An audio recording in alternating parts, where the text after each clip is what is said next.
5 yildan keyin nima qilaman degan savol akami hozir qiynayapti, to'g'rimi aka? Akalar, bugun 17-aprelga ko'ra GAI sistemasidagi o'zgarishlar bo'yicha ham ma'lumot berib qo'yaman. Bu nima desalaring, mana akamizni o'zlaridan ham so'raymiz. Aka 075 nomerda olib berdik 3 ta testini, to'g'rimi? Narxi ham endi mijozlarimizga qiziq, 4.900.000 bo'ldi. Endi sommalari bor. Endi yangilik o'tadigan bo'lsak. Qaranglar, hozir akam o'zlari ham hayronlar. 17.04.2026 chiqyapti texpasport. Endi amal qilish muddati qo'shilib qolyapti. Qaranglar, 16.04.2031 gacha. Ya'ni bu texpasport amal qilish muddati aka 5 yilga bo'lyapti. 5 yildan keyin nima qilaman degan savol akami hozir qiynayapti, to'g'rimi aka?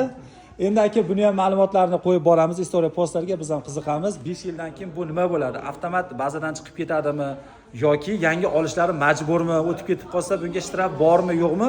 Bizda ham realni hozir ilm yo'q. So'rab surishtirib keyingi videolarda post qo'yamiz aka. Rozi bo'lasiz? Mana raqamingiz juda ham chiroyli bo'ldi.